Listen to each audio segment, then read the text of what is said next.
You're listening to the Assembly Call IU podcast and postgame show, the place where Indiana fans across the globe hang out online after every IU basketball game. Join us for our live broadcasts on Thursday nights and immediately following every IU game at our website, assemblycall.com. That's assemblycall.com. Hey, this week's edition of Banner Monday is coming right up. Before we get to that, a quick word about tickets from our sponsor, SeatGeek. As you know, getting tickets online can be far too complicated. With hundreds of sites and varying levels of reliability, it is hard to know who to trust, but that's why SeatGeek is the way to go. SeatGeek pulls millions of tickets into one place so that you can easily find the seats you want for a price you're willing to pay. There is nothing quite like being there in person, and SeatGeek will get you closer to the action for a great value. So maybe you want to pop on over to Welsh Ryan Arena quickly to watch the Hoosiers tonight in their big game against Northwestern, or maybe you want to watch any of the other games on the schedule. Big one coming up against Michigan next week, Rutgers, Michigan State, and then a whole lot of home games coming down the stretch to make up for all the road games that we've played so far. Go to SeatGeek, look up the Indiana Hoosiers, and you will find listings for every single game. You'll find good tickets. And what's really cool is that when you go there, they have a color-coded system, so you can actually see immediately which tickets are the best deals, and that's really helpful. And, you know, one of the ways that SeatGeek is designed to make your ticket buying experience easier than ever, in addition to that, is every purchase is fully guaranteed. So you can shop for tickets on SeatGeek with confidence, and that's really helpful because if anything goes wrong, they'll take care of it. And I know this because we've had that happen to listeners before, and SeatGeek has always made it right. This is why I have the SeatGeek app on my phone. It's the easiest way that I have found to get concert tickets, sports tickets, anything, and that's why I'm very excited and willing to recommend them to you, in addition to the fact that they pay us to do it. But I wouldn't recommend them if I didn't use them myself. Best of all, listeners get $10 off of your first SeatGeek purchase. So just download the SeatGeek app and enter the promo code ASSEMBLY today. That's promo code ASSEMBLY for $10 off your first SeatGeek purchase. SeatGeek. Life's an event. We have the tickets. And now, here's this week's edition of Banner Monday on Tuesday.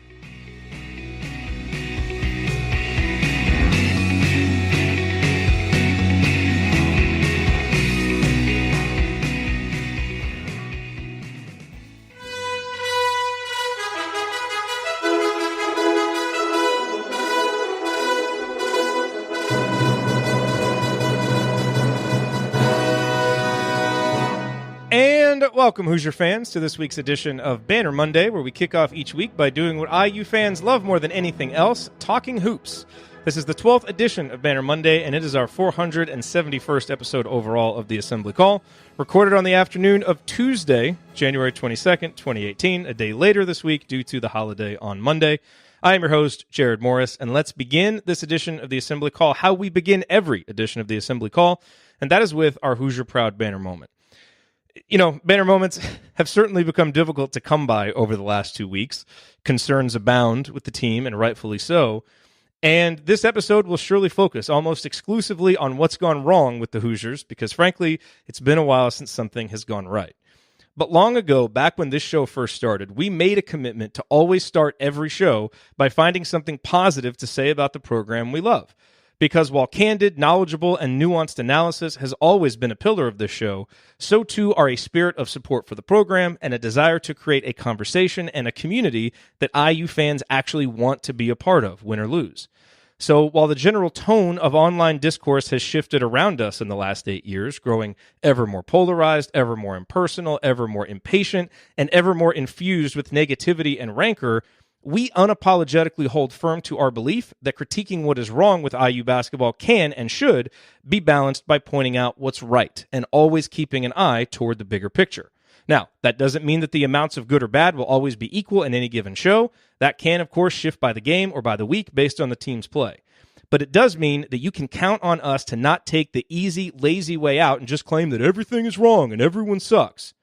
While audiences can clearly be built doing this, this wouldn't be an audience we'd be proud to serve. But we are proud to serve you. And part of that commitment to you is to find even the slimmest silver lining through the darkest of dark clouds because, call me crazy, but until the heart of Indiana basketball no longer beats, there will always be something to believe in. So here goes this week's banner moment. Despite 4 straight losses, long stretches of non-competitiveness, and a dwindling 12-6 record, Indiana remains solidly in NCAA tournament projections. Andy Bottoms, whose opinion we trust more than anyone else's, has the Hoosiers as an 8 seed in his latest projections. It's a tip of the cap to the work Indiana did in the non-conference portion of the schedule and a sign of respect for the Big Ten and the high quality of teams that Indiana has lost to. Granted, the Hoosiers can only take on so much water before their resume sinks beyond rescue. But even as bad as things feel right now, this is still a team that would be in the NCAA tournament if it were held today. Now they just need to start playing like it again, and they have a golden opportunity to do so tonight. Let's hope they do. All right, joining me for this week's Mailbag, as always, when he's here, he's a columnist for The Big Lead, a co-host for The Hangover, and so excited that his adopted New England Patriots are back in the Super Bowl. So much content for you guys over there on The Big Lead.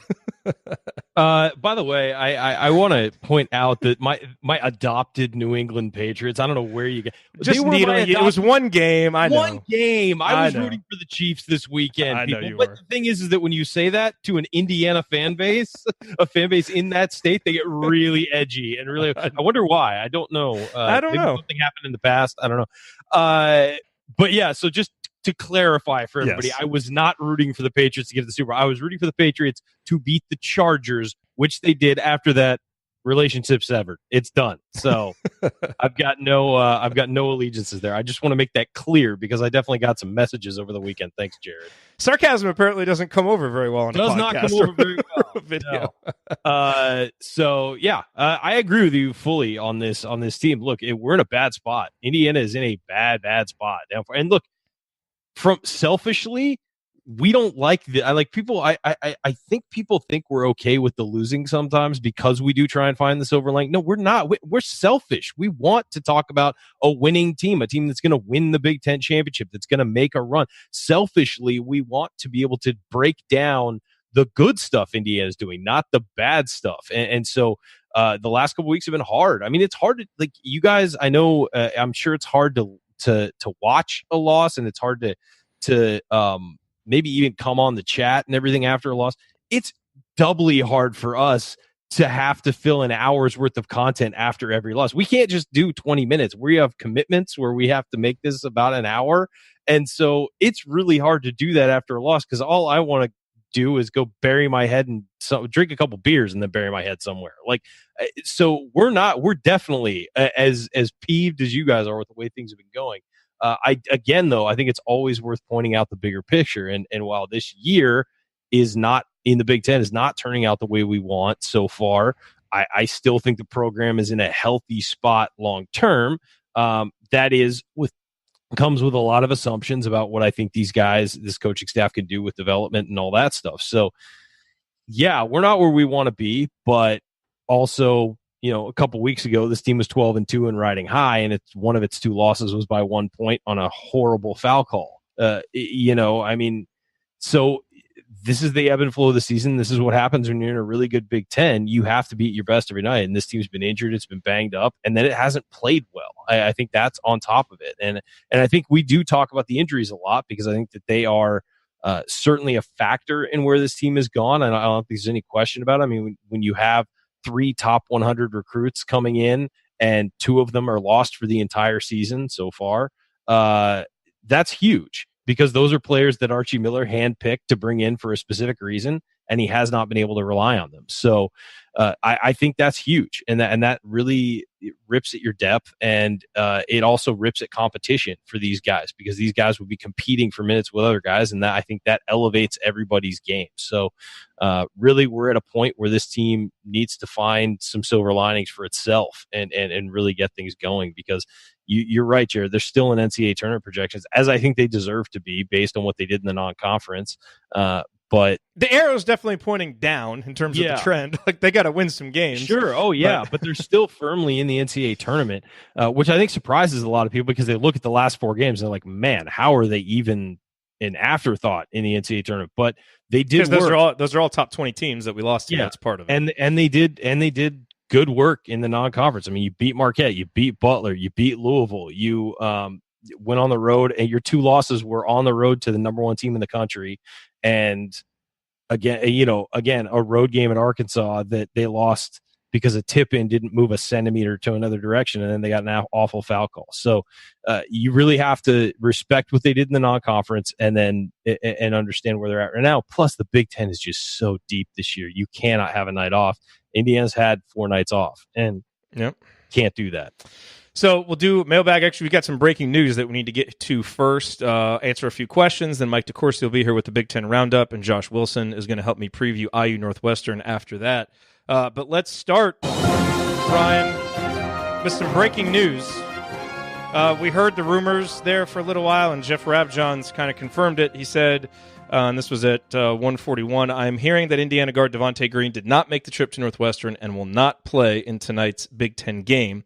I think a lot of people have heard the rumors for what this may be. Those are all rumors right now, so we're not going to comment on anything beyond, just this game. I don't think that would be responsible to do on a podcast. How big of an impact is that for tonight at Northwestern in a game that is really, really important for Indiana to win? It's big because it's another ball handler. This puts a lot on Rob Phinisee, who still, I would guess, is not in full game shape. I think he's getting there, and he certainly played a decent amount of minutes, but now it's back to Rob Phinisee being the point guard full time, and they're going to have to get creative with their rotations. It's going to be interesting. Al Durham's probably going to have to handle the ball some more. Romeo Langford's probably going to have to bring the ball up some. Juwan Morgan may even do it. We've seen him do it in the past. So it's Demezi will probably get some more time. He'll get some more time on the floor, certainly. I'm just worried about being on the road and having ball handlers, though. I think that that's a recipe for turnovers, and so hopefully Rob Phinisee, Al Durham, and a combination of like Juwan, Romeo, whoever else can bring the ball up, will be able to do it. Demezi, well, we've heard Archie Miller say he wants to get him some more playing time. Well, guess what, kid? You got a chance to step up here. So, and for Demezi, I think the key is going to be stepping up on the defensive end. He looks like he gets lost a lot on that end, and maybe isn't the quickest side to side with his lateral quickness and things like that. That can't be a problem tonight. He's got to be able to be locked in because Indiana badly needs this victory. All right, let's hit a couple of questions here. Let's start with this question from Lee real quick, which is almost less of a question and more of a rant, but I want to see what your thoughts are on it, Ryan. He said, I like your style, Lee. Yeah, he said, confidence is by the way, we have to meet Lee when we're at the Michigan State game. We can't forget to do that. Okay. Confidence is knowing when you take a shot, it is going in. Right now, IU is barely hoping the ball will hit the rim with their shots. It is mind-numbing to watch the offense. Please, somebody make it better. What can help this team be more confident shooting the ball? To see one go in, honestly. And I know it's a chicken and egg thing because you're like, well, don't shoot if it's not going to go in. Well, to feel like you got the confidence it's going to go in, you got to make one. And I think that maybe, hopefully, Zach McRoberts seeing a couple go in at the end of the game the other day against Purdue will maybe give him the confidence to shoot some more and shoot with confidence, because his first 4 shots were awful. I mean, they were terrible. They looked awful. His last 2 looked perfect, hitting no rim. I mean, just absolutely. His last 2 were off the dribble. Sometimes I think Zach is a little better off of one dribble. And he's a little better, sometimes even though it's a long 2, I feel like those shots just look more confident. Yeah. I'd prefer the 3s, and he can make them, but if he needs to take a dribble to get going. It's one of those things where when you actually look at the 3-point, if you play on a court without a 3-point line, you could shoot from beyond it. But as soon as you put the line down, guys, it's a mental thing. And they think they need to shoot differently, subconsciously and all that stuff. So, but a guy like Al Durham needs to see a couple go in right now. I mean, he's been shooting pretty well, but I think that to have the confidence to just knock him down, he needs to see a couple go in. Like we all agree, Evan Fitzner needs to see one go in. He just needs to get back on the court now. Yeah. I mean, honestly. But when he's out, and I'm not saying he should be on the court, but I'm saying he's got to get back on the court before he's got to earn his way back. Yeah, can even take a shot. So a lot of these guys, it's just you've seen Justin Smith saw a couple go down. Now he seems to have a lot of confidence in his shot, and that's all it takes. We've seen that in the past with guys like Nick Zeisloft, where he would have 1 or 2 really bad games in a row, come out to the next one, miss the first, miss the second, hit the third, and then hit 4 straight. It really is as simple as making a shot.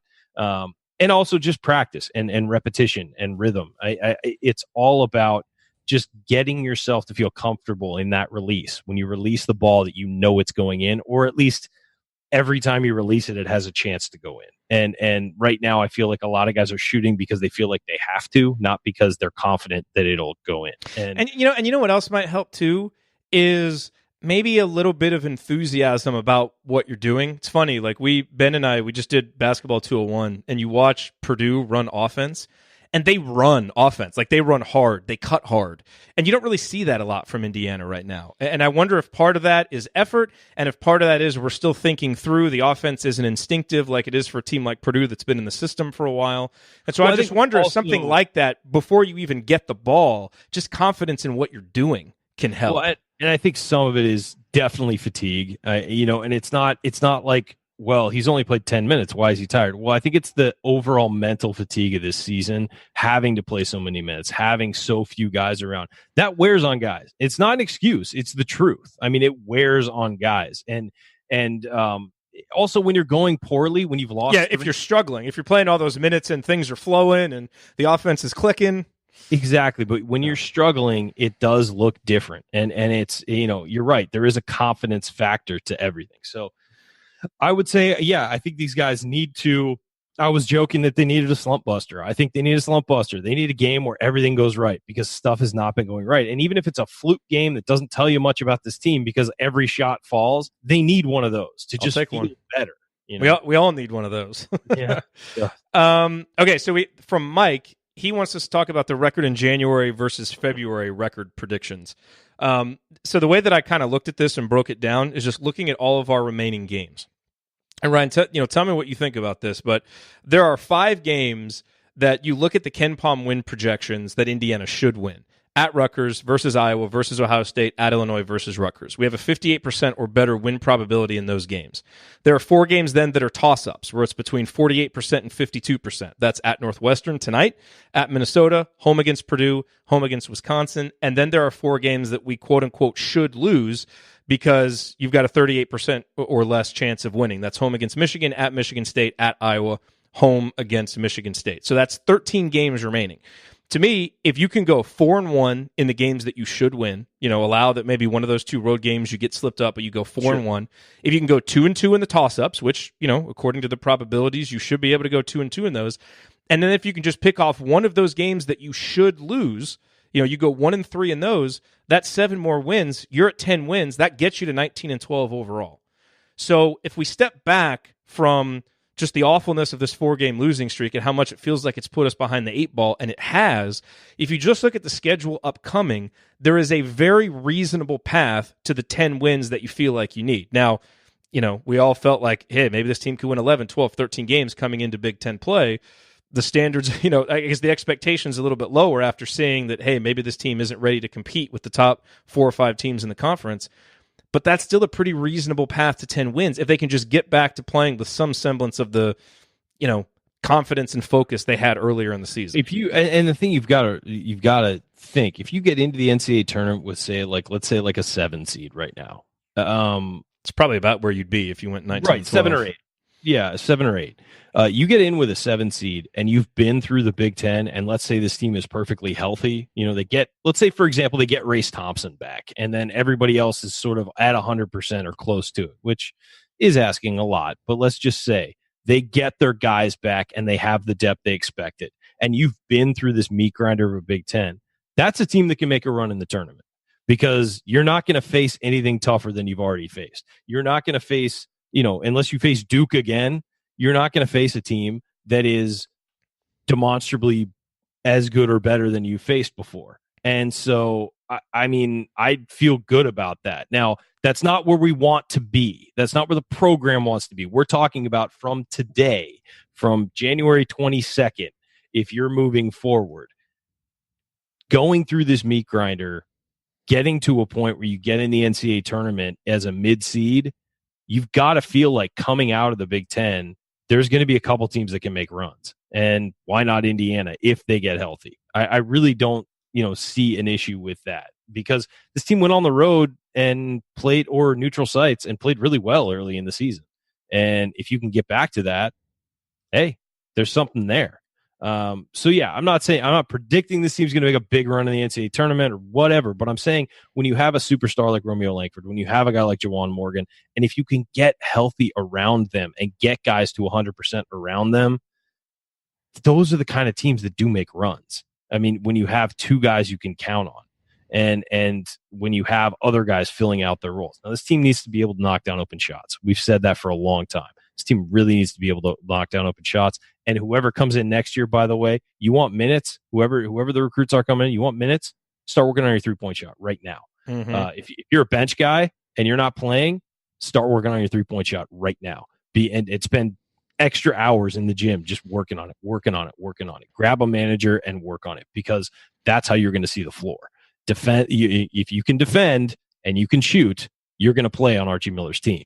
And so I would say if these guys can just start knocking down some shots and think about how different some of these games would be if they'd made their free throws and if they'd knocked down 1 or 2 extra 3-pointers. It'd be a completely different season. And so I just think that this team needs that confidence, and they need to be able to get healthy and then start hitting some shots. If they do that, they can make a run. Yeah. All right. This might be the last one that we have a chance to do with you here, because I know you got to go. But this is from Carl. So he says, it seems as if IU does not attempt to offensively rebound. When a shot goes up, it appears the whole team turns to get back in transition D and sends no one to the offensive glass. Is my perception correct?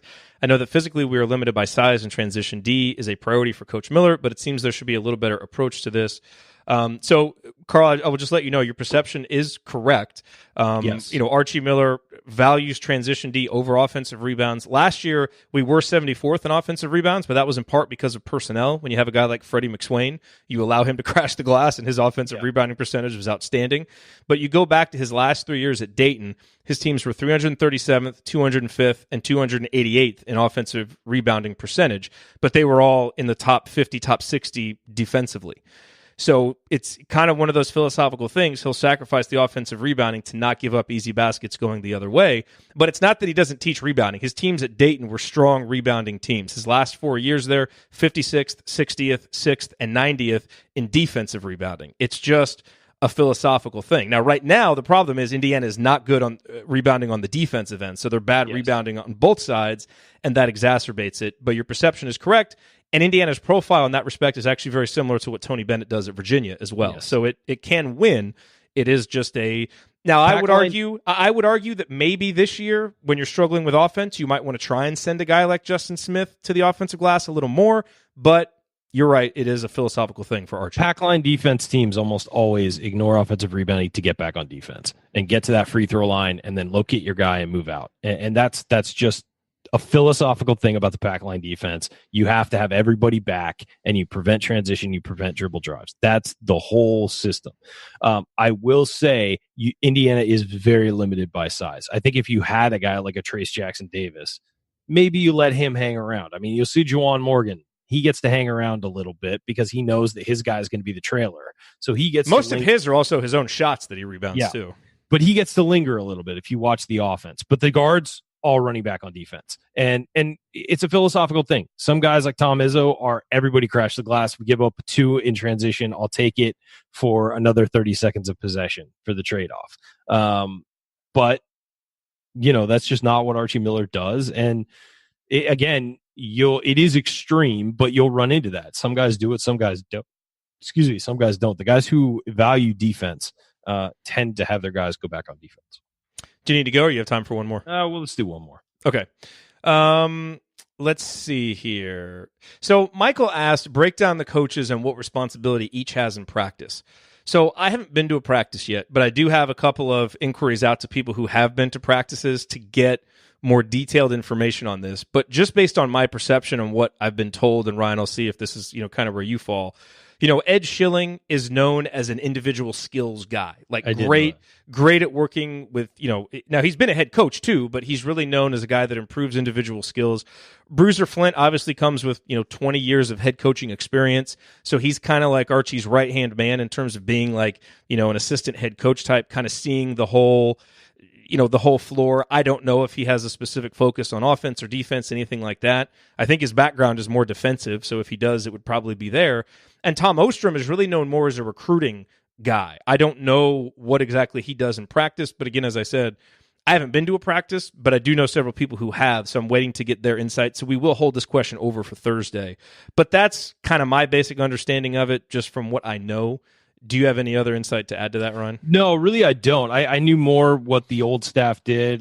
This staff, it takes a while to develop your sources inside the program who do get to see practice and stuff. So in the 18 months they've been on campus, or almost 2 years now, I don't have a whole lot of insight of what they do in practice.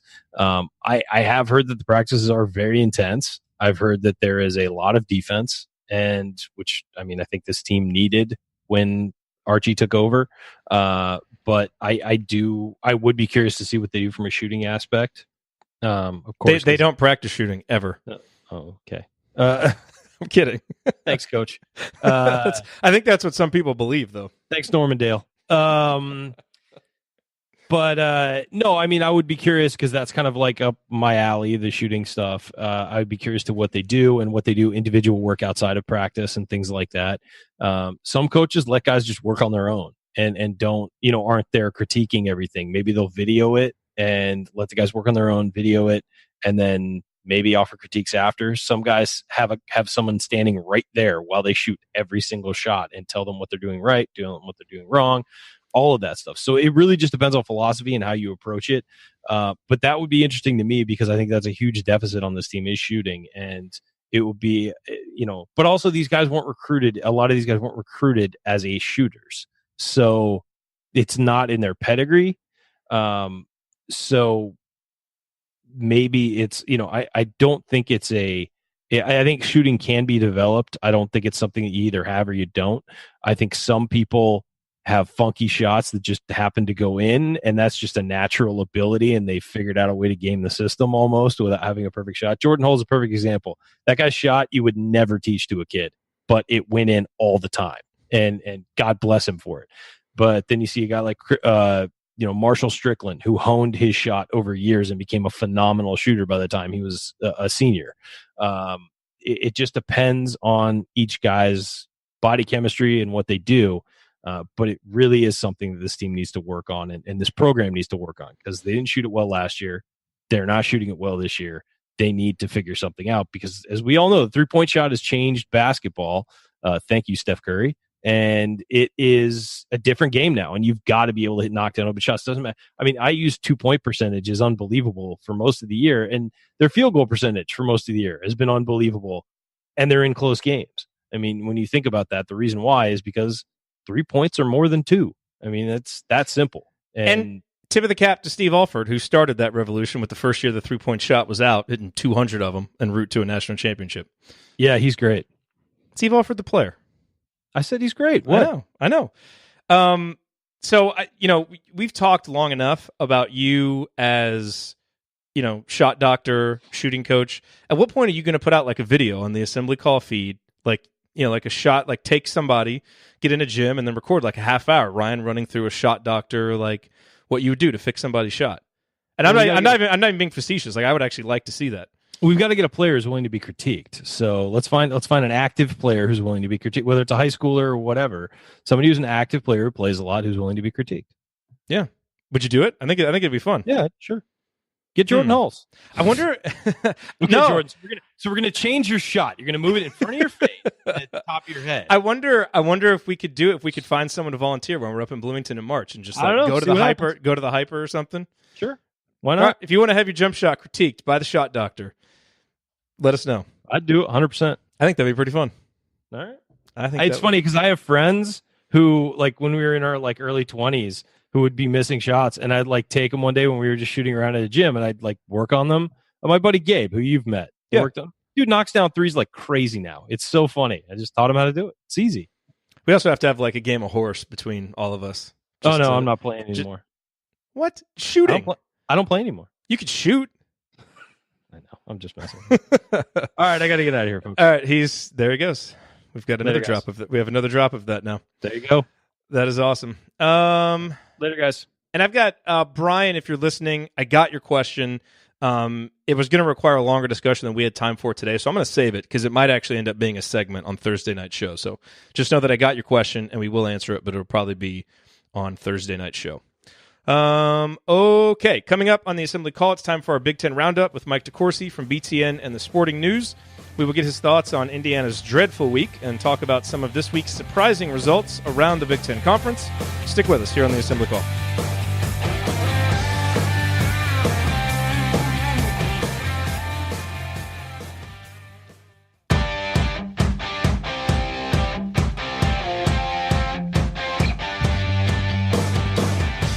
Welcome back to Banner Monday on Tuesday.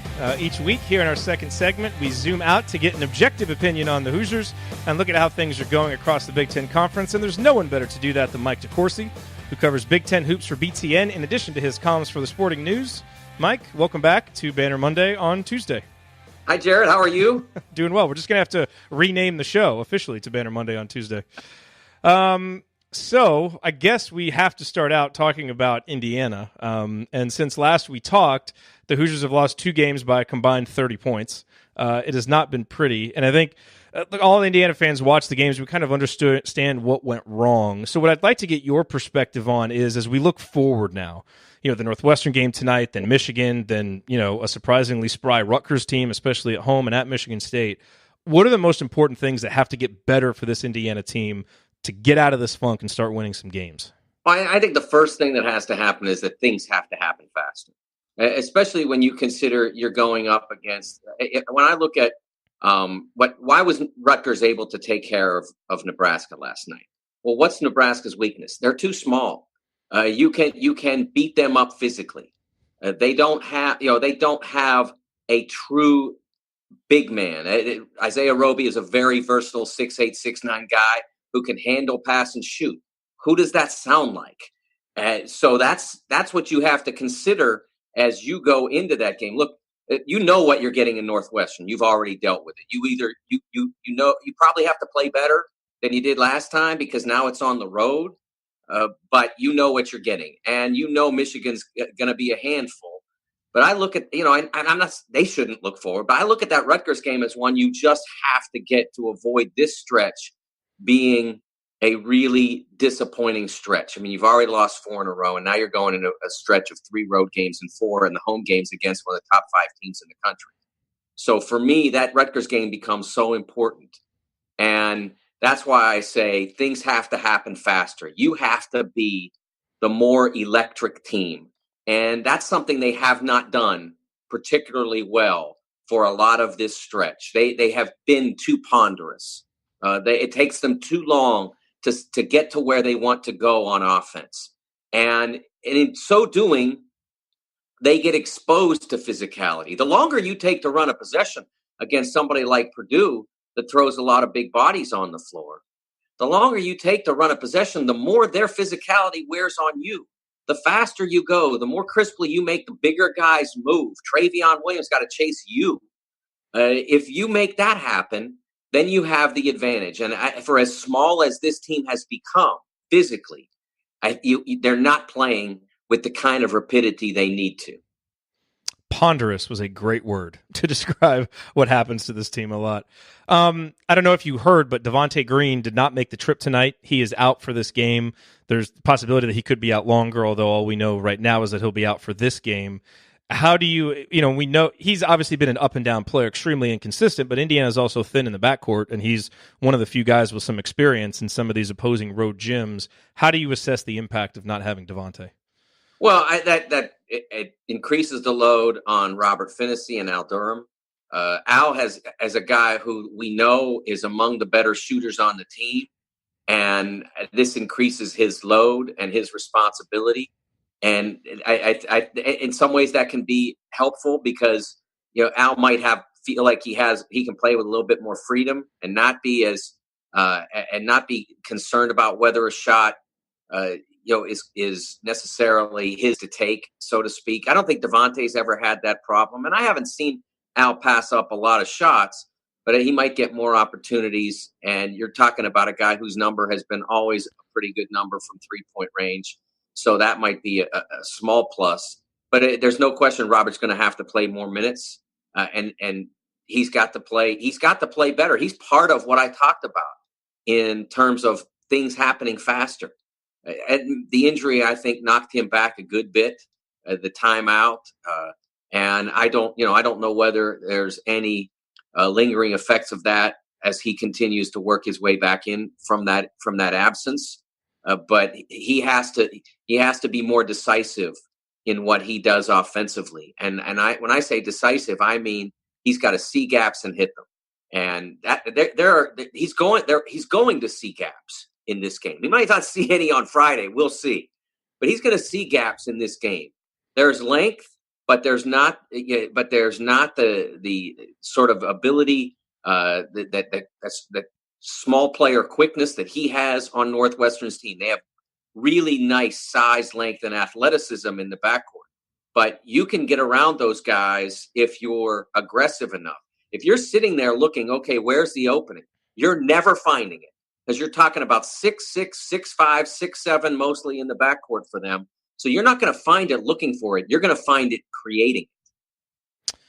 You know, what's interesting about this season is Indiana has put enough on film so far this year that you could reasonably say, like, this team could win 11, 12 games in the Big Ten. They've also put enough on film recently that you could say this team might win 6 games in the conference. So I'm kind of curious, like, what is your gut feeling? If I put the over-under at 9.5, would you take the over or would you take the under on Indiana for the rest of the season?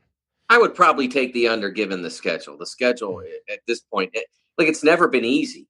It went from 3 out of 4 ats to 3 out of 4 ats. I mean, in a period of time when, as a young team, you're trying to develop some chemistry and some momentum, and that's really hard. So, I mean, when you've had that many road games, eventually you start to get some home games as well, and that will come. But it may come after you've been beaten up for an 8-game stretch that may have sapped all your confidence or most of it. So I do think that they're in a very difficult period, and that's why tonight's game is so essential, and the Rutgers game is so essential. And obviously, if you could beat Michigan at home, that would be great. It would be such a bonus for you. No one else, almost no one else has done that. Wisconsin did, but no one else. So that would be an enormous win to get, but you have to get the ones that are right now what you would consider to be in your weight class. And right now, those are Rutgers and Northwestern in the foreseeable future. So that's you have to really get those. And as I said, it obviously starts tonight with a game against a team that doesn't think it's done yet. I wondered about that. I started to wonder whether they would give up on it. I didn't think they would, but it was there for them to give up on it. A lot of teams do it this time of year. You look down at somebody like Wake or Georgia Tech, and it's just not there anymore. I mean, they're just not going anymore. And I'm not sure that Penn State's not joining that club. They really competed at Minnesota, so I wouldn't say so. The door is still open for them to go out if they want. But this Northwestern team chose not to go through that door. They are still competing. They are still playing hard, and they still think they're in it. They have to have a really heck of a winning streak here to get back into the serious hunt for a tournament bid. But that's not beyond them. They are not a great team. They are a flawed team, but they can play. So anybody who was at the game or watched it on TV the first time the Hoosiers played Northwestern knows this. Yeah. It's amazing how the tenor of this conversation has changed. A couple of weeks ago, we were on here in Indiana, it was in your power rankings top 4. And now we're talking, and I'm not disputing it. I think you're absolutely right. I mean, they've kind of played their way down to where you don't look at them as even being in the same conversation with those teams in the first really or second tier in the Big Ten right now. Not that they can't get back there, but they've got a lot of work to do it. Right. With that said, what do your power rankings look like right now, especially at the top? I think for the first time, this is definitely for the first time, this is not that we do not have Michigan at the top of the rankings. And Michigan State has 2 losses, and this is a Big Ten power ranking, so I guess it should be done by league. I don't know exactly. I don't really know what we never really set a parameter for that. But not only is Michigan State playing, at the top of the league standings, but they are playing exorbitantly well. I mean, it's amazing. And Michigan right now is wrestling a little bit. I mean, the loss at Wisconsin was somewhat the matchup. I mean, John Beilein's record against Wisconsin in his time in the Big Ten is astonishingly weak. It's somewhere around 5-17, I think. Wow. Who would think that, right? I mean, John's been so successful, except against them. Not successful at all against Wisconsin. But that wasn't, even though that was there, and that number was there, and that reality was there, they have wrestled a little bit with their offense. You've seen Iggy Brosdakis not playing as confidently at the offensive end. And he can get it back, I'm not saying. But right now, they are not shooting the ball well as a team. If you look at it recently, Xavier Simpson has been among their most effective 3-point shooters in recent games. And that's not, they want him to be a complimentary shooter, not someone that they look at as one of their better ones. So, the same for John Teskey. I mean, I think John was 2 of 4 in the Wisconsin game, if I remember right. And the guys that you expect to make shots, Jordan Poole was 1 of 5. So they need to get that back for them to be, right there with the Spartans again. You look at Maryland, still hanging right there where they've been for a while. Obviously got handled last night, but that's part of what I'm talking about with Michigan State. Michigan State is just playing at such a high level right now. And then fourth, I think the most underrated team in the country is Iowa. Iowa. I thought you might say Purdue. Yeah, but Purdue did lose all those games they did lose. I mean, they're 12-6 now, I think. Yeah. But Iowa's 16-3. I sat up like when we were doing studio, I think 2 Saturdays ago, not this past Saturday, but the Saturday before up at BTN. And we were preparing for a Iowa game. And there was so much negativity, not in the green room, but just around the program and what you read and what you hear and all that. And there was so much of a sort of a feeling of doom about them or maybe they were overrated and all that kind of stuff because they sounds familiar. Jeez. Yeah. I guess it happens everywhere. Except when I looked at it, they were 13-3 and I'm like, wait, they're 13-3. How come everybody feels bad? And since then they've won 3. So they're 16-3 now. Like they have, I said early in the year, I think it was either after they played Pitt or maybe it was during one of the early league games when I was up in BTN. I said, if this team can go from 242nd in defensive efficiency a year ago and just get it to double digits, meaning under 100, they have a chance to be very good because their offense is elite. And they're right now at 97 and their offense is at 9. And so that's what they are. Look, they're not ever going to be Virginia. They are a significant force on offense, and they're now respectable. What they are is what I talk about sometimes in football is I say you need to play basketball like in the Big 12. You need to be able to score like crazy, and you need to be able to get a big stop when you need it. And that's right now who Iowa is. They can score like crazy, and they do more often than not get the big stops when they need them. Now they're not going to do it all the time. They still have to play a lot of games against the very top of this league. But I think they're better than people realize, and so they're occupying the 4th spot right now. That's not a cemented hold. No, but they've played their way to that at this point. I feel like that hole has been the kiss of death every time someone gets there. Like they've won a couple games and then they lose, and we don't hear from them again in a while. Do you think part of that is just people don't quite trust a Fran McCaffrey team doing well in January because they have faded before after strong starts? Yeah, I do. And I think that's something that Fran has to be conscious of. I remember the Jerod, what was his last name? Can you believe that you forget these guys so fast? The team 2 years ago, 2017. Anyway, that team that they had a veteran senior group. They were really the big guy. Yeah. What was his name? Was it Jake's? Or was that Jacob Jakes, or am I going way back? No, you're going way back. Okay. Yes. No, but they had a veteran team that was, Mike Cassell at point guard. See, I remember him. And I believe Peter Jock was still on the team. Yep. But they had a really successful season. And I went to their game in the Big Ten tournament, into the locker room after the game. And I don't think I've ever seen a team in a conference tournament that was that done. I mean, they were done. Yeah, I just knew it. And they ended up they went out and won I think it was a 7-10 game in the NCAA tournament anyway. But They weren't going, they just were done. And so Fran's got to be conscious of that. No question. He's got to do a better job at keeping his guys in the circle through February. He does have the advantage this year of a lot of guys. And if one of them wants to jump out, there's room for more, there's room for him to be replaced. But I think they'll be better if they keep everybody in. And right now you see them, they're happy. They have good chemistry. They're connected. they have to maintain that through February and March. I was thinking of Jerod Uthoff, but he actually graduated. That's who it was. But he graduated the year before in 2016. Maybe that was the team then. Maybe it was 2016 I'm thinking of. Yeah, they lost to Illinois in the Big Ten tournament, and then they beat Temple in the NCAA tournament.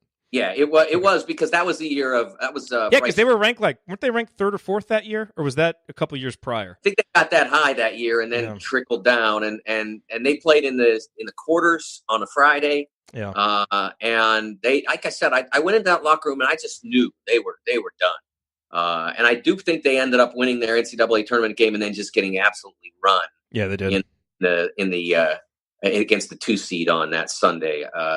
But I think that they've got to be careful with that this year. So what players, what teams, other than the ones we've talked about, caught your eye this week around the conference? Well, I will tell you that one of the players that's caught my eye, and it's a really interesting thing, because, we talked so much, Jerod, about how injuries have damaged this Indiana team in its current evolution. And Michigan State is an example of how injuries can almost empower you when you have it running and have it rolling. And so you lose Matt McQuaid, and Kyle Arns steps in to start and does great, and actually allows Matt to get better, because not just heal but get better, because Matt wasn't playing great before he got hurt. And then he comes back and he maybe even thinks, what, if I don't play well, I could lose my job to this guy. So he comes back and he's great, and he's really significant. And then Josh Langford goes down, so Arns slides over to that side and does a great job. And now Arns is hurt too. So here comes Aaron Henry. And you know what? That circumstance has probably been the single biggest thing in why Michigan State is now a threat to win the national championship, because now they know they can trust Aaron Henry. They can put him out on the floor. He is an A-plus athlete. He's the only one they have. I mean, he's one of the few in the league, to be honest with you. I mean, just because there are not a lot of A-plus athletes running around out there. But he's one of them. Tyler Cook's another. There's a few others. But he's A-plus. And so when he plays, he gives them something that no one else on the roster can give them. Last 2 games, he's 10 of 12 from the floor. He's making Michigan State an even more dangerous team, and that's why he caught my eye. The other guy, that's painful, by the way, for IU fans. Painful. Yeah, I'm sure it is. You're not going to win them all. Could have been a Hoosier. All right. Yes, but remember this, and this is something to think about as people are processing this rebuild. The first recruiting class, the first full recruiting class in the current circumstance of what college coaching is the toughest one to get done. And whatever else has happened, you got Robert Finney, you got Romeo on the floor for a year. You got some good guys that aren't able to contribute right now for various reasons, injury and other things. It's a much better first-year class than is normal. So you can't expect to come in your first year and make up for all the work that, say, Michigan State had done on Aaron Henry for 2.5, 3 years. When before that, I mean, Arch might have made a phone call or dropped by or whatever, but Aaron Henry looks and says, I got Michigan State calling me. You're great, but until they stop calling, and then so then his circumstance changes, but it's already too late. So you can't look at it that way. I know you wish you could get them all, but you didn't get Chris Wilkes either. Arch didn't have a shot at that one. I mean, it's nope. You have to look at it. That's people. I know people are frustrated and they're wishing it was different, but. And Archie's doing just fine in state too. I mean, he's doing just fine. Exactly. It's a process, and people have to be patient with it. More patient than some, not the people who listen to Banner Monday, I'm sure, but some people are not being patient enough. No, they are not. I see it in people that honestly should know better. Let me ask you a question about that real quick, because you cover a wide variety. Like, I hear mostly from IU fans, so I am are all fan bases in all sports less patient and more vitriolic? And are you seeing that across different sports, different teams? Like, do you see it with the Steelers too, or is it only particular fan bases? Well, like the Steelers, it's different because Mike Tomlin won the Super Bowl in his second year, So yeah. But now he won the second year Super Bowl he won that Super Bowl with Cowers players. Everybody. There's a lot of people in Pittsburgh who don't care for him. There's no question about that. I think people run out of patience. I think what seems to be, I'm not going to say unique, but what seems to be recurring in the Indiana fan base is that they have had to rebuild this program, have tried on multiple occasions. And the second year seems to be this special trap. Now, obviously, Kelvin's blew up in the second year for different reasons, but that was year two. I tell this story all the time about my trip on Sunday, February 20-ish, 2010, which was Tom's second year, and going to Purdue for a Sunday afternoon Michigan State-Purdue game.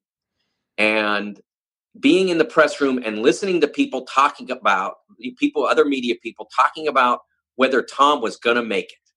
And I'm like, you realize he just walked into an empty gym 18 months ago. There were no players, zero. And now his team's bad, but that's because they had no players. And now here we have it again.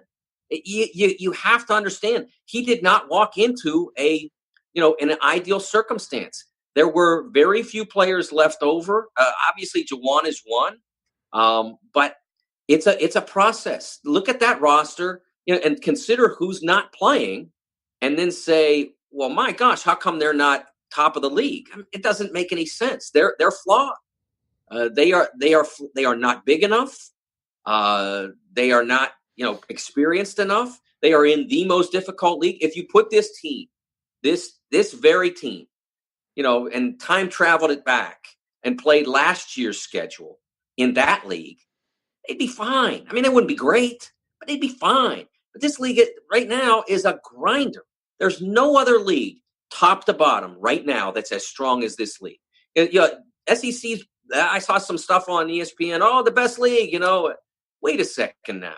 Look at the bottom of your league. Look who's down there and how they're playing. Are you sure you want to say that?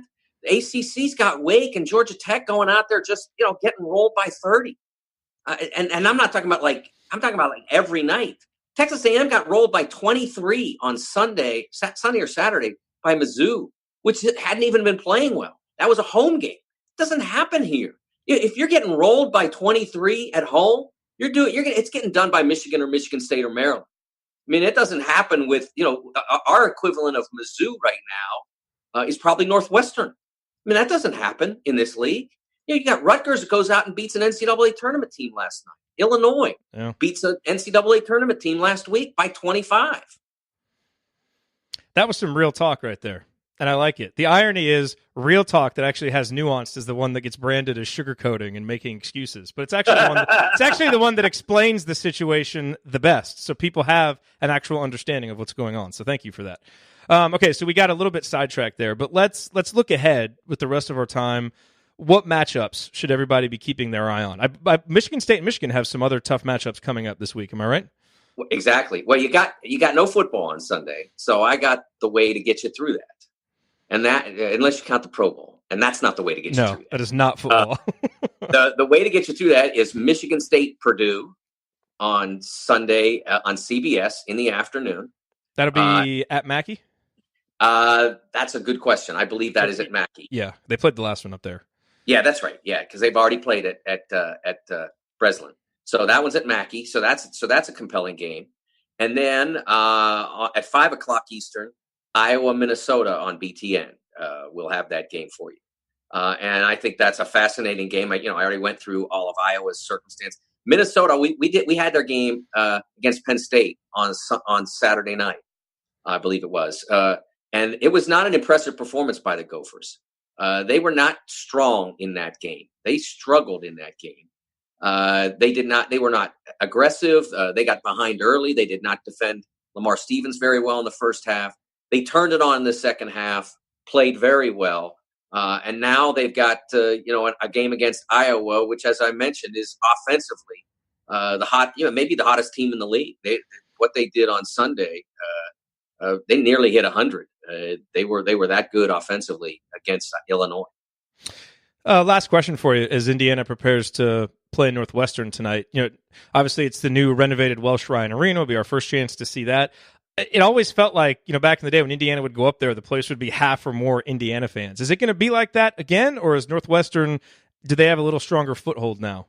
Well, I think that Northwestern's audience has become better. But remember, you still have, a lot of IU alums up there. I think that's always going to be a challenge for Northwestern until they make it a year in, year out thing where they're good. And, they made the tournament 2 years ago, were great. And then last year backslid during the Rosemont year, let's call it. And then this year wound up point guardless.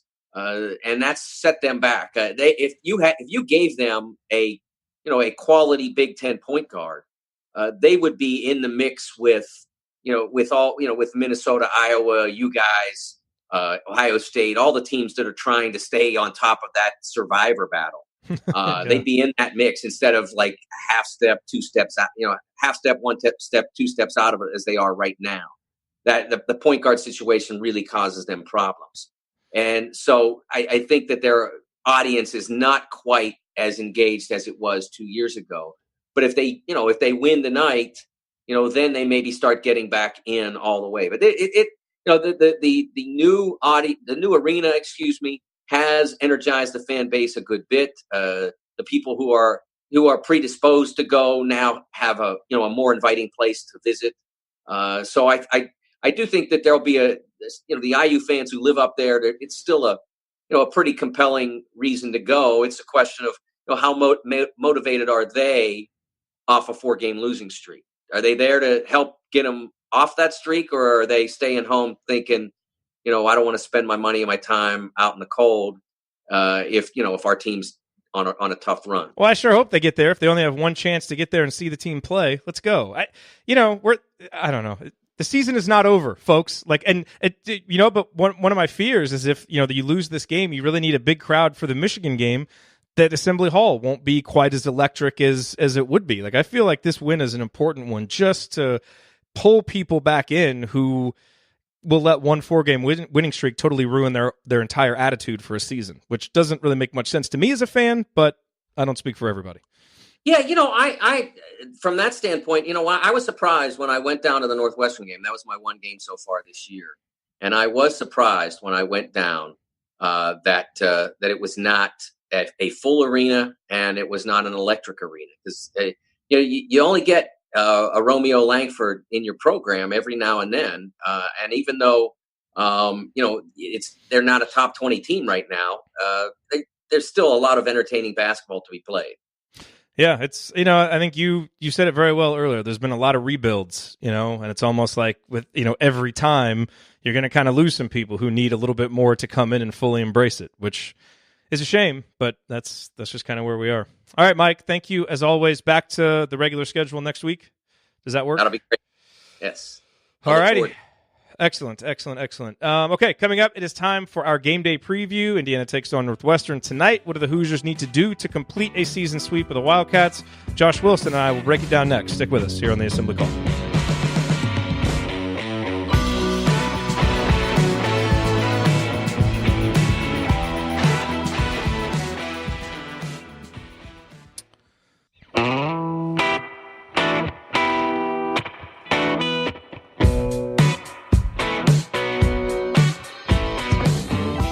Welcome back to Banner Monday. Each week here in our final segment, we dedicate it to previewing Indiana's upcoming opponent.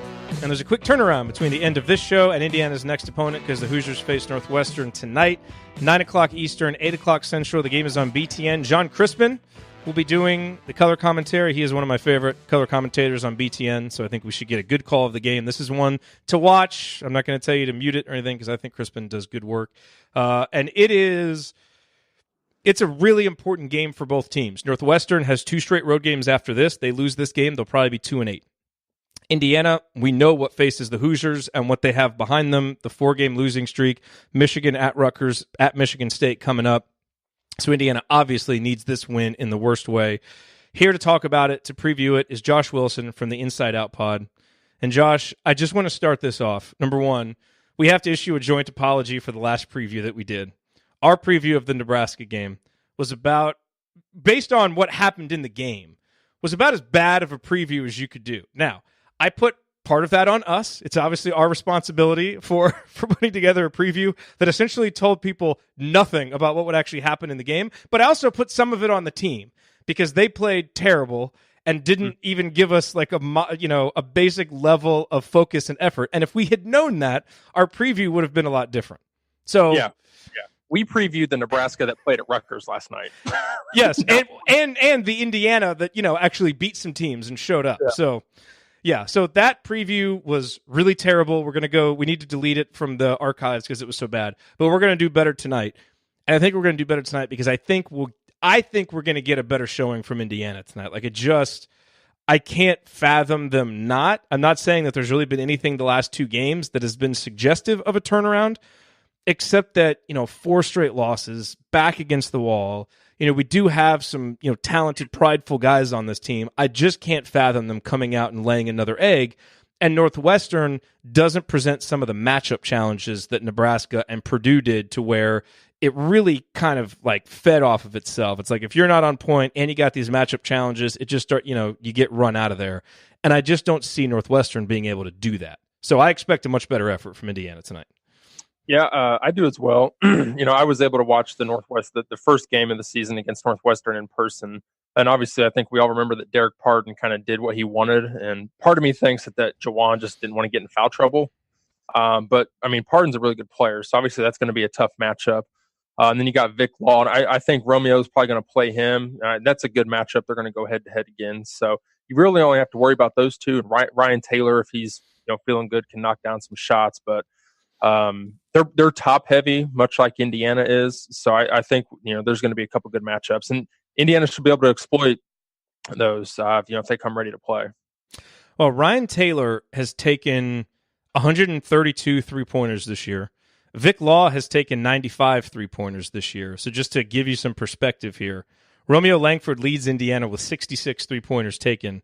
The next highest is Al Durham with 49. That's crazy. That's every time I look at how many threes other teams have taken, it's always eye-opening. You think back to that first game between these two teams, and the big story for Northwestern, as you mentioned, was Derek Pardon, who really just dominated Indiana inside. And you're right, that's partly the fact that you have Juwan Morgan, who's given up 2 to 3 inches to him and doesn't want to. He can't foul. He can't get in foul trouble. And teams are really taking advantage of that, as they should. We have said for, 4 straight games, hey, if Deron Davis could come give us 8 to 10 solid minutes, that would really help playing defense. I am not going to say that because we really have no indication to think that Deron Davis is going to be able to do that. So until he comes out and does that, I don't really want that to kind of factor in here. So what are some things Indiana can do to try and slow Pardon down, besides the obvious of try and get him in foul trouble on the other end? Do you think this is a game that you maybe try to get 6 to 8 minutes from Clifton Moore to guard him a little bit? Like, what would you do? Because you can't let him go out and dominate you again like he did in the first game. Yeah, if he puts up that kind of performance, Indiana's going to be in trouble. I think Clifton Moore would be nice. He's obviously got the length to kind of disturb Pardon a little bit. I don't know that Jake Forster would be much of a matchup for him. Forster's big. He's got a lot of energy, but he's not as big as Clifton, and obviously the inexperience as a freshman, really playing against that level talent. I think you're going to have to be spotted by Clifton Moore. But I think defensively, Indiana's probably, I'm not sure how much Archie likes to dig out of the post. You're going to have to be careful who you do that on. You have to understand your scouting report, as Coach Tonsoni would dig into. But I think, you dig down in the post and try to make him make a decision really quick. Don't let him be comfortable in the post, because if he gets comfortable and he starts to, take 2 dribbles, that's when you can be in trouble. He's going to get an easy bucket or a foul in Jawan. So you've really got to make him make a decision. Either get rid of the ball and scramble and close out and play from there, or try to make him take a quick shot. But you can't let him be comfortable, whether it's digging out or double teaming, like they did at Maryland. So that's what I'm wondering, because you have to think. Romeo guarded Vic Law the first time. It'll be interesting to see if they put Romeo on him or Justin Smith. Whoever doesn't guard that guy will probably guard AJ Turner, who isn't a great 3-point shooter. So maybe that guy, because you don't have to worry about the 3-point shot as much, maybe is able to put a little bit more attention on the big guy, like we saw at Maryland when Indiana actually played pretty good defense early in that game. And then it all fell apart in the second half. But, Devontae Green obviously not going to play. We've heard that. How much does that concern you? How much does that? Let me state real quick what I think about Devontae, because I've tried to be very supportive of Devontae on the show, as everybody knows, especially as guys are younger when they're freshmen and sophomore. You try and be patient with them, early in their. To me as an upperclassman, now is when the pressure starts to ratchet up. And we just haven't seen the growth from Devontae. It's been fits and spurts, but it's really been kind of more of the same. And he's not a guy who has been very good on catch and shoot opportunities. He's kind of got to create his own offense.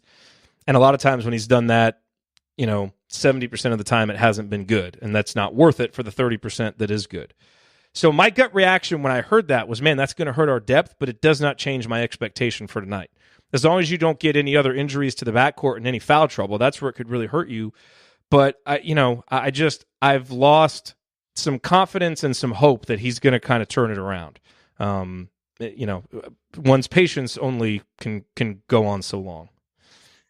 Yeah, and if you remember, I was pretty high on fantasy at the beginning of the season, and I know we all kind of thought to pump the brakes a little bit, but I've just never been totally sold on really that playmaking ability to be consistently good. Because Devontae has shown really good flashes, but he's shown really bad flashes. So I think it's really it's fantasy's it's his team now. Not his team, but it's his time to run the team essentially. And I think it provides an excellent opportunity for Al Durham, who I think should be the first guy that gets your spot up shots. Yeah, through the offense for Indiana, because he's your best 3-point shooter. And I tweeted that in the Nebraska game after he hit the second one, or I vaguely remember, but he should shoot the ball more. There should be plays run for him to where he's in the wing, on the wing, or in the corner, and he should shoot the ball. If you want to do the pick and roll with Jawan and Romeo up top, that's fine. Put Durham in a corner.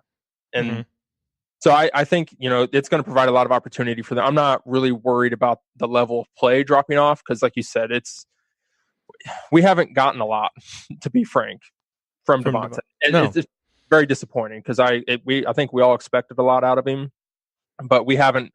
The contribution to the team has been very minimal. You see guys blossom a lot as upperclassmen. I think that was the hope. Another year with Archie, who was a point guard, but he's just a guy whose basketball instincts don't match with what he's being asked to do. So, in a certain sense, I feel bad for him because he's in a position that is asking him to do things he's not comfortable doing on the court. So it's, it just hasn't been good all around. It's a bad fit, which it's important to remember you get that when a coach takes over a program and essentially, sticks with the roster that he's got. He's not bringing in his own guys. You're going to have some bad fits like that. So anyway, I think everybody's probably in agreement with that.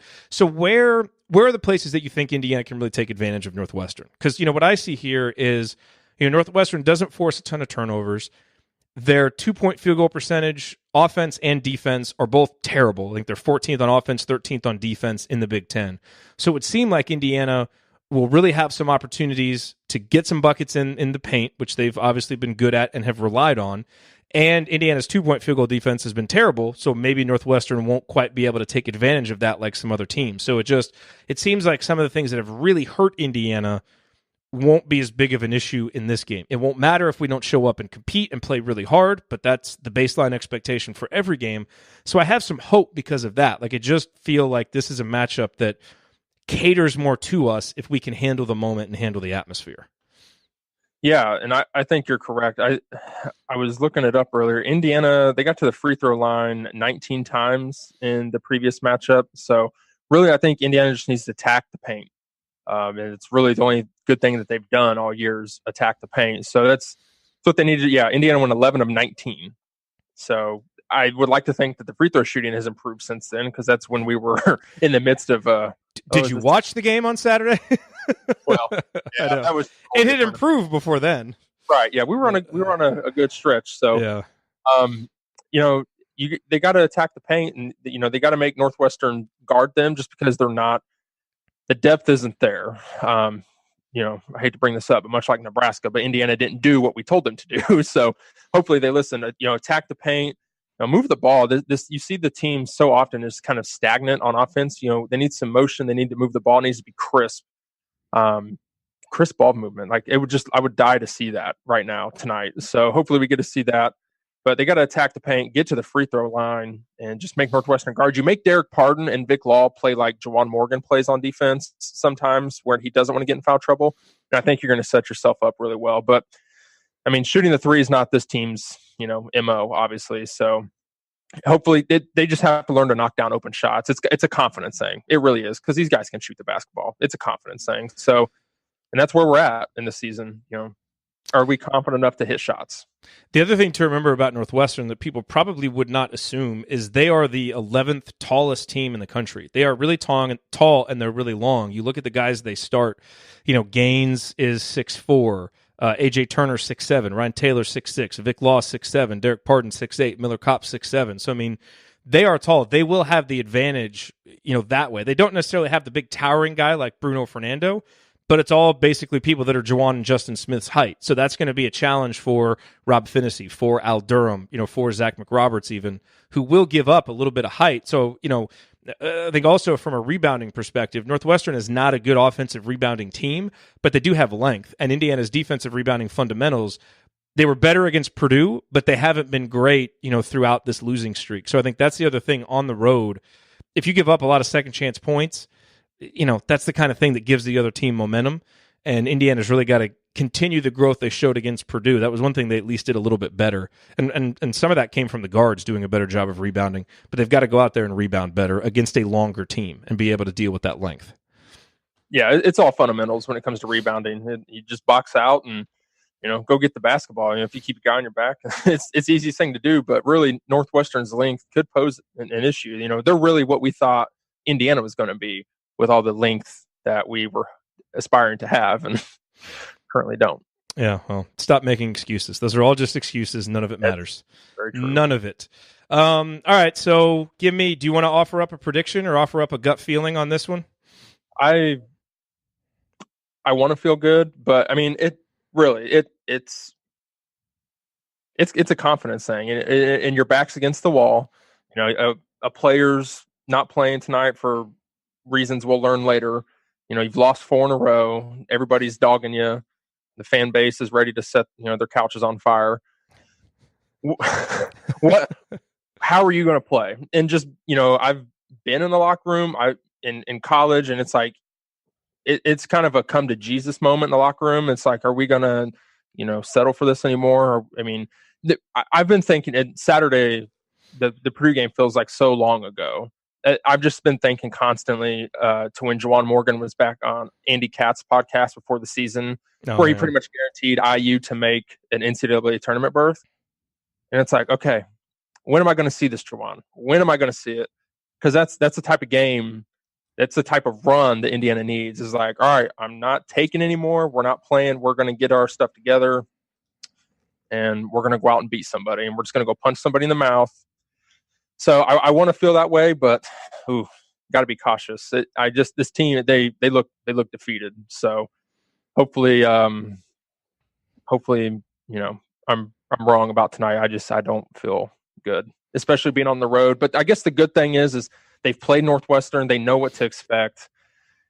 And boy, Romeo's got to do something after that game. And I fully expect him to kind of come out and say, yep, I'm back. Not that I ever left. I had my freshman moment, and this is how I'm gonna play. So I agree. I think he'll be better. So I just saw a tweet pop up just minutes ago from Devontae Green that said "wishes granted" and nothing else. Do we miss any other news? I was when DeCourcy was with you, I kept refreshing, and I didn't see anything. It's like, interesting. All right. I mean, yeah, all that I know for certain as we record this podcast is what Jeff Rabjohn's put in his tweet, that he didn't travel, that he was going to miss this game. There have been plenty of rumors swirling around that he might miss more games than that. That seems like an odd thing to tweet. All right, well, anyway, yes. If we're oblivious to some news that has broken in the last 10 minutes as you listen to this, it's because we're recording live, so it's not always easy to stay up with that. So wishes granted. That's an interesting thing to tweet out. All right, well.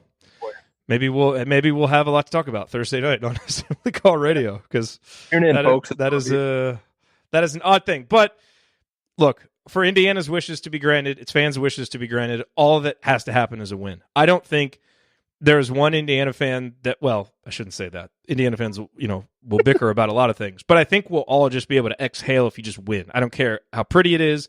I don't care about anything. I don't care if we make a three. Now, I think we're going to need to make and take some threes to win, but all I care about is let's just get a win somehow.